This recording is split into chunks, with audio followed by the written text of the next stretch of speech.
Hello and welcome back to Enjoy Parenting. Thanks for bearing with us as we had to take a small hiatus last week. I'm Kyle Steele, father of two, head of school at VanDamme Academy, and my co-host is Lisa VanDamme, mother of four, and the founder of VanDamme Academy. Lisa, I have just heard the wonderful news that we are officially YouTubers because we have our own emojis. It's really a special time. I'm so excited. If you have access to those emojis, because you're a member, please plaster my beautiful face and Lisa's beautiful face all over the chat. It'll make me so happy. I'll show it to all my friends. Now, we're continuing a discussion from 2 weeks ago that has been one of the more interesting discussions that we've had on this podcast. We tackled the daunting question, how should a person decide if they should have kids? This has been a roller coaster for me and for you, Lisa, that we asked people to share their stories with us on Facebook, and we were overwhelmed by the deep and sensitive answers that we got from people. Then we had a discussion 2 weeks ago where I made what might be a somewhat controversial position that one should treat it almost as a default that you're going to have children. And I think that I might be getting you around to my point of view. And so today I want to kind of recap the position that we were talking about last time, and then explore more about what are some of the reasons why someone might choose not to have kids that we think really make sense, and what are some reasons that someone might choose to have kids that don't really make sense to us. Like, what are the good and bad motivations for picking either life path? So that's our agenda for today, Lisa. Does that sound good to you? Do you have anything you want to add to it? That sounds like a great plan. I just want to add in the twist that the reason we had to cancel last week was that my youngest daughter and I both contracted COVID, and I had a pretty rough time of it. She of course recovered very quickly, but we had to be isolated together for a period of 10 days. She and I were in a room together all the time, all day, every day. So the big question is, I was coming around to your view. Will I still be pro-child after being quarantined with my 7-year-old for 10 days? I'll leave you in suspense about that. I love you. You get out of quarantine and say, nope, not worth it. Never mind. Rid of these kids. Have you been in a room with them? God. All right. So to kind of summarize the point that we were making last time, one frame that we have around this is just recognizing where this question fits in history. That technology has brought up a new question for humanity. Now that having a child is much more of a choice than it was in the past, this is something that Ayn Rand talks about a lot, especially for the new intellectual, that there needs to be intellectual guidance for the new things that come out of science and technology. And so we are very humbly putting our noise into the cacophony around this question. There's kind of a way that having a child is framed, that in the past there was no choice, that children would happen to us whether we wanted to or not. And that was a pretty wretched time, that we didn't have any control over our lives. But now that we have reliable contraception and birth control, we now get to make that choice, and things are much better now because we can do things more deliberately. And I don't think that we've really reached the full promise of that. We haven't really fulfilled that, culturally speaking. I do think that the technology has the potential to make life much more deliberate in that way, but I don't think that we have developed the wisdom in our culture to navigate that decision really well, because the way that we kind of look at it is it's just a totally optional thing. That we will go through life, and maybe if the spirit moves us, we'll have children. And I think that that's a bad way to handle the future. And I also think that we're mischaracterizing the past. It's not that it was an entirely random thing that would befall us almost tragically to have children. It's something that people knew was coming. They anticipated it. They would, at least if they're smart, they would try to make sure that they're in a good position to have children. Maybe they can get the most enjoyment that they can out of parenthood. And so the position that we're nudging people towards a little bit is that it might be good to see having children as being the default that you opt out of instead of an option that you buy into. It's a small shift in priority, but if it's something you see as the default, then you anticipate it, then you prepare for it, then you get ready for it, and you're going to have the most joy and satisfaction out of it. And the analogy that I made last time was to romantic relationships. We could tell the same story for romance. We could say that once upon a time, if a woman wanted to participate in culture, she needed to have a man. She couldn't own property. She couldn't engage in contracts. So she needs a man whether she likes it or not. But happily, we've gotten to the point where that's not necessary. Women can choose to get married or not and participate in culture. So every woman should look at it, and every man should look at it as just tabula rasa. Maybe I'll get married, maybe I won't. Maybe I'll have romance in my life, maybe I won't. And we kind of we'd look askance at that. We'd be like, why are you leaving this remarkable value, this enormous part of human experience on the table as your default position, and then choosing to pick it up or not? Most of us, when we think of career and we think of romance and we think of friendship, we assume it's going to be in our lives. And if it's not in our lives, we figure out how to get it joyfully into our lives. And now there can be reasons to not have a career. There can be reasons not to have romance, and there can be reasons not to have children. But we want to shift it from being a hyper optional thing to something that's closer to a default, that you think deliberately and consciously about at an early date, instead of waiting until later, until you're running out of time to make a decision. And with that analogy to romance, you can see that as soon as you start considering the question explicitly, ought I to have romance in my life? Anybody can come up with a million reasons why they should not have a romantic relationship, if that's the lens that you're looking at it through. And you could put it in terms of your hierarchy of values and your career being more important, and wanting autonomy and your free, like you could, or even all the kind of psychological self-scrutiny people were doing about whether they're fit to be parents because of the traumas they experienced as a child, or all of these things are things we could put on a con list for romance too. But you're right. It's either that just culturally, that's just more that assumption that that's going to be a significant part of life is in place in a way that having children is not so much anymore.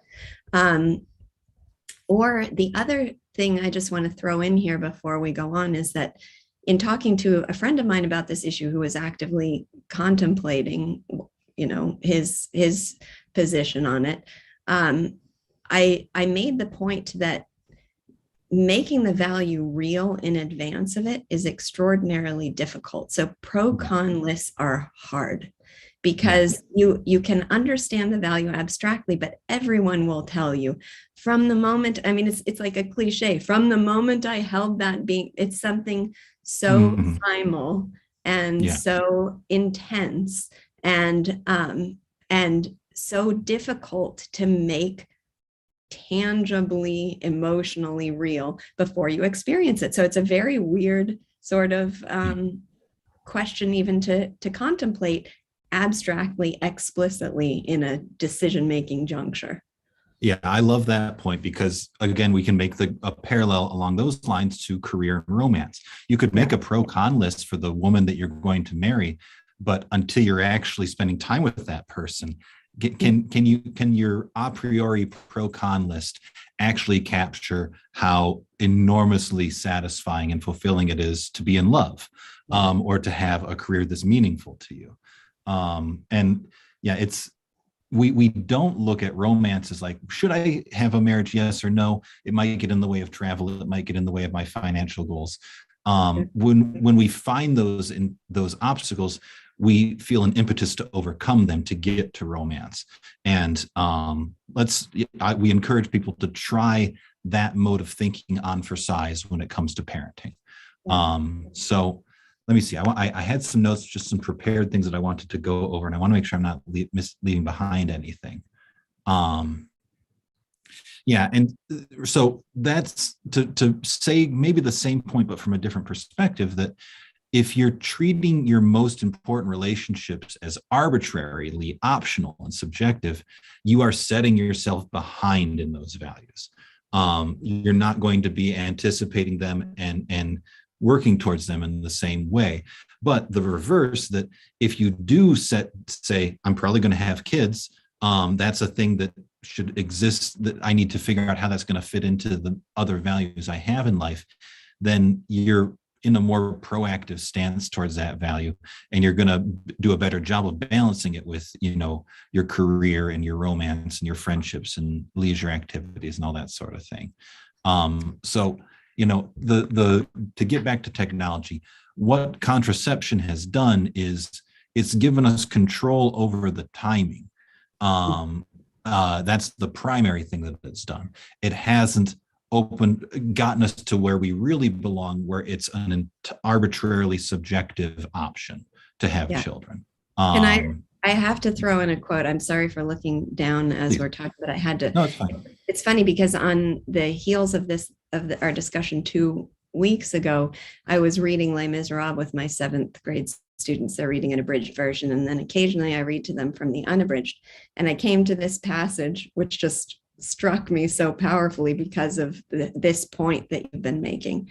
It said, so indulge me for a minute in Hugo. Please, it's always worth an aside for Hugo. So it's a scene when Valjean presents Cosette with a doll. It's a very, very moving scene because this child has been abused and neglected and has had no toys of her own, has been treated like a slave, and he gives her a doll. And it says, a doll is one of the most imperious needs and at the same time one of the most delicious instincts of feminine childhood. To care for, clothe, adorn, dress, undress, dress again, teach, scold, rock, dandle, lull, send to sleep, and imagine that something is somebody. The whole future of woman is contained in this. While dreaming and prattling, making little outfits and tiny wardrobes, while sewing little frocks and aprons, the child becomes a girl, the girl becomes a maiden, and the maiden a woman. The first child is the continuation of the last doll. And then it says, a little girl without a doll is nearly as unhappy and quite as impossible as a wife without children. Oh. That's a bold statement. Culturally, we may not be on the same page with Hugo, but it was just fascinating to see how strongly the point was being made in that direction in this scene, where all you're trying to do is nudge people a little bit in that direction because we've come so far from it. Yeah. And so there's a few ways that we can look at that Hugo quote. We could look at it and be like, oh my gosh, what a Cro-Magnon opinion of women's roles to see the fulfillment of your personhood as being a child. But note that it's not being brought up as like a duty to the state or to the church or to your clan to produce children. It's being brought up as a fiercely individual value that this person has, and the joy and fulfillment that you can find in it. And it's he puts it in sexed terms of this is for girls and for women. But I do not feel disqualified from relating to that in any way whatsoever. So and that's one of the things that I don't think we have very robustly in our culture today, is that kind of the deep resonant joy of parenthood being put forward in literature. So that's a beautiful quote. I'm glad that you shared that. I don't know if you had any other things that you wanted to tease out of that quote related to our discussion. No, stands on its own pretty well. Yeah.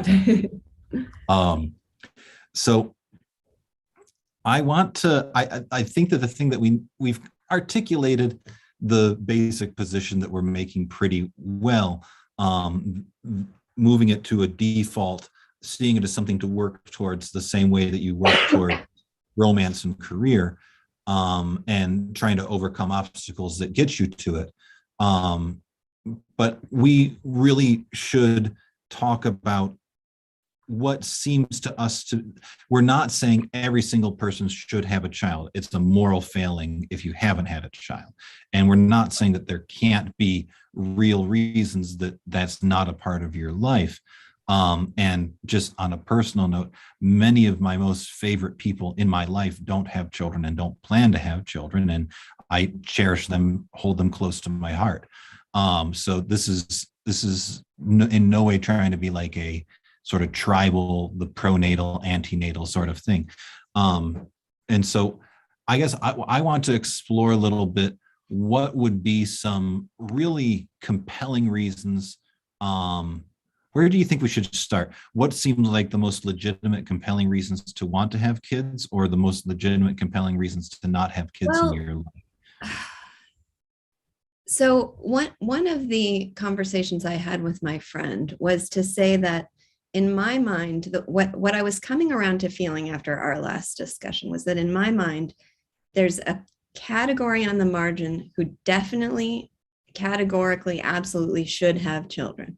And I think you and I are in that category, where it was just something we knew from the earliest age and was never in doubt.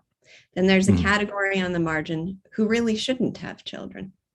I mean, there's something about their goals, their identity, their lives that's very much at odds. I mean, there are people who don't like being around children. I'm always surprised, but there are people who genuinely do not enjoy the presence of children. They probably should not have kids. So there's a small category. Then there's as I see it, a huge category in the middle where it's neither patently clear nor obviously a disvalue. And for those, I think that's the category where we're trying to nudge them in the direction of at least considering that this is just a major value. I can't anticipate what the nature of the value actually is going to be to me. I can adjust in terms of all the things that give me apprehensions. Those are all things that can be overcome. And so that's just the framework. So I think, to me, one of the interesting questions, you can steer us in a different direction if you want, is what were the most common objections people raised, the most common concerns that they raised that took them out of that category of making it sort of a default with things they're going to adjust to, and made them think, maybe this is a reason I should consider not having children at all. And think about and discuss how we regard each of those. Okay. Yeah. Can I give you one example? Yeah. Oh, sorry, I interrupted you. You want to finish your thought there? I was going to give you one example of what I'm talking about, because it comes with a big reveal too, because the person who raised the topic for this show in the first place has made a decision. He has decided that he is going to have children. So, oh wow, all right. You succeeded. But anyway, one of the things that he mentioned to me was that one thing he found helpful, which I can't remember if it was from the show or from our private conversations, one of his apprehensions was he has a certain model of what parenting looks like based on people who are close in his life. And when he thought about, do I want to have children or not, the thought came hand in hand with, do I want their kind of lifestyle? Do I want my relationship with my children? Do I want to do the sorts of things that they do and live the kind of life that they live? Because that's what it means to have children. So the specific example he gave was taking the kids on outings. He's like, I'm not an outings person. And I can relate to that a lot, because I'm somewhat of a homebody myself, and a lot of my parenting life is centered around things we do in the home. But if you don't separate those ideas of, to be a good parent means to take your children on outings all the time, then it might give you apprehensions, because you're taking too narrow a view of what it means to be a parent. So that's just one example of something that, in kind of disqualifying parenting, you're just not thinking about it correctly. So I guess it would be a category that could be labeled as, I don't like what parenting looks like. or what the image in my head of parenting is. And that image is largely informed by like sitcoms on television or movies and that sort of thing. And I would think that if that's the main thing in your head, that if that's the way that you're approaching the decision is, what's the image that is shown to me and do I like it? I don't think that you're really thinking about it in a really robust way. So I can think of a few more categories that showed up in the Facebook post that you originally posted. One that you've already alluded to is the "I just don't like kids" category. But no one came out and said, that's my reason why I'm not having kids. It was usually, I know someone who said they're not having kids because I just don't want to have kids. Maybe that's just because the people that follow you are not going to be in that category. So that's one category, but I want to set that aside for a second. The really interesting categories that I saw were that I'm somehow not able to participate in the value of parenting because of this obstacle that's in my way, like a medical condition that I don't want to pass on, or that I might not live long enough to take care of my children, or that I've had a bad childhood. I have a lot of trauma. I don't know if I have really made sure that I'm not going to repeat that on my own children. Or that I don't think I can provide a good education for them. So there's something that's an obstacle to getting to the values. That's kind of one category. Another category was, and so people in that category were saying, I get it. I see the appeal. I can see why I might want to, but there's this thing in the way. Another one is I have too much. I've got other values that I want to participate in. Most often it was career, that I've got such a career that requires such an immense amount of focus that I don't want to participate in parenting. But it also included things like I want to travel and see the world and have these other life experiences. So those are two categories that I think are worth discussion: the people that see impediments and the people that have competing values that are kind of out competing parenting. And I don't know, I really feel, I feel so apprehensive about passing judgment on the evaluations that other people have made. So I don't know how to do this with the most tact and diplomacy, because if you're in a position where, say, you don't have enough money to do private schooling or homeschooling, and you have to send them to a public school that you think is just going to be a tantamount to child abuse, I'm not going to sit there and be like, well, you got to figure out a way to make more money because you got to have kids. I don't want to sound like I'm wagging my finger like that. But I think I need some help here. I have a hard time. Go ahead. Well, no, I understand the apprehension, but I think we've made it pretty clear that this is like, I like the phrase you used, try on this perspective, because it's very easy to see what kind of a shift happens when you say, I'm really concerned about the state of education. Therefore, should I or should I not have children? Or you take the perspective, having children, I am, ideally, again, there would be all these cultural forces to reinforce this idea. But let's say, sorry, Lisa, I think we're having a connection issue. Can we wait just a second to see if it gets caught up again? But I think I get the point that you're trying to make there, that that if you look at it as I got to wait for all the conditions to work out, so that I'm ready to have a child, that's going to be really easy to disqualify yourself. But if you put it in the other order, where you say, I'm going to have a child, now how do I work through these issues? You have a lot more success in that way. But I interrupted you maybe for no reason. Do you want to finish that thought a bit more? No, you did successfully finish my point. So there's that cliche. I hate to resort to cliches, but the cliche is there's never a good time to have a child, right? When you're like, what's the precisely good time? When am I exactly in the right financial position? Now, never is clearly not true. It's an exaggeration, but there is, of course, a very important element of truth to that. Is that if you're treating it as an obvious value, and then you're just trying to overcome the challenges of achieving that value, that's a very different perspective than weighing, is this a value or not? Yeah. So let's try to capture our point this way, that for all of those things that fit into the category, these, I have impediments to having children.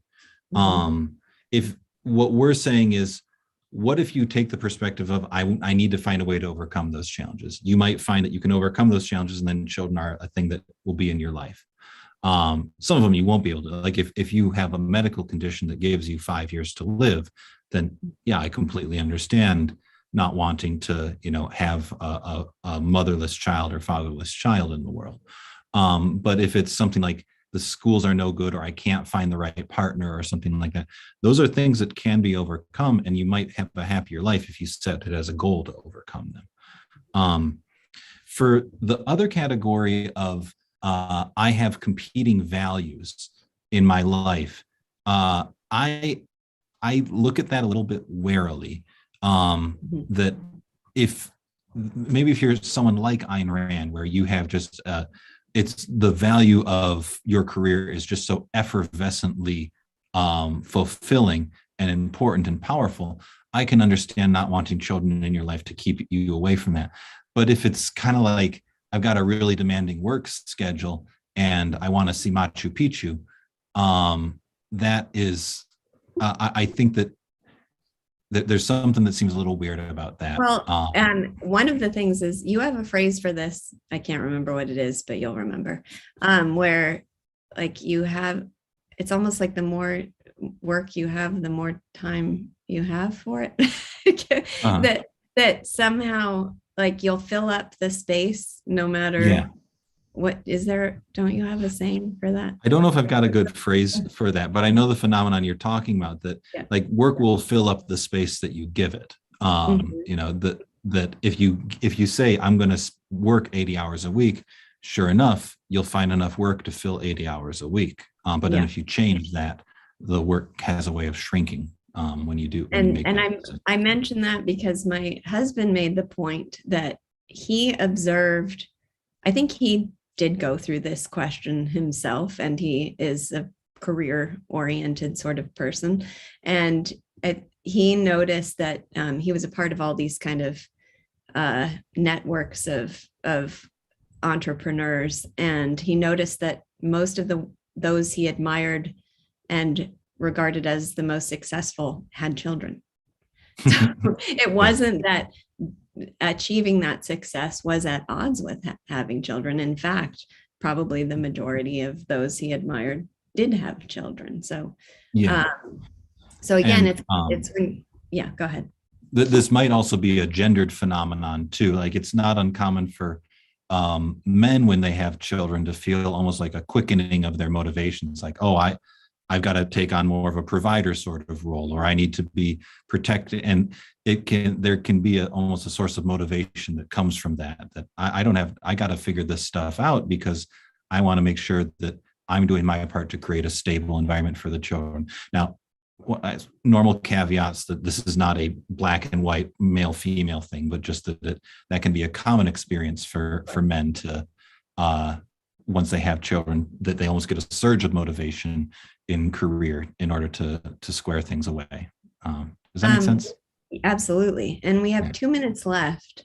Oh, and geez. I'm conscious of something. We may have to have part 3 on this, because I'm conscious of something very interesting, which is how little time we've spent saying, why should you have children?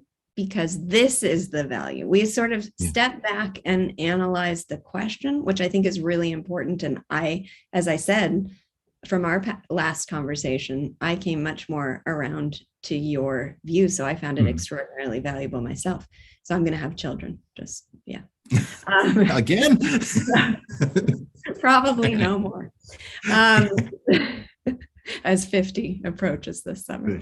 But anyway, it would be interesting to discuss why, or think about why we haven't taken on that angle of the question. Because I think there are some interesting reasons why not, but I think we also still could Yeah. in a certain way that might be helpful. And hopefully the show in general is an Mm. answer to that question, just the way we talk about our own experiences of enjoying parenting. All right, so you guys can tune in for part 3, which is going to cover, I see 2 things on it. That one, we want to talk about what might be some of the better and worse motivations for having kids. Like, what are some things that this shouldn't be the reason that you have kids? And then as we talk about the reasons that you should have kids, I think that that should springboard into a larger discussion of what is the real value? What is the beauty that we find so compelling that we're trying to sell people on? I think it's hard because you do kind of need to send a poet to describe that sort of thing. It's nice that you brought in Hugo to give us a little dash of that. Yeah. But yeah, so that will be what you guys can look forward to next time. If you have questions on this topic, if you want to tell me that we're totally wrong and we're going to lead to a lot of unloved children with our advice, you can send us an email at enjoy.parenting.arc@gmail.com, and we'd love to hear from you, even if it's some hate mail and pushback. Let us know what you think. And through all the trials and tribulations, quarantine with Coco was phenomenal. So I'm still pro child. Still pro child. You might have a 5th. All right. Thank you, guys. If you want to join us on Clubhouse, we'll be hopping over there right now, and you can talk to us live. Thanks very much. Bye. Bye.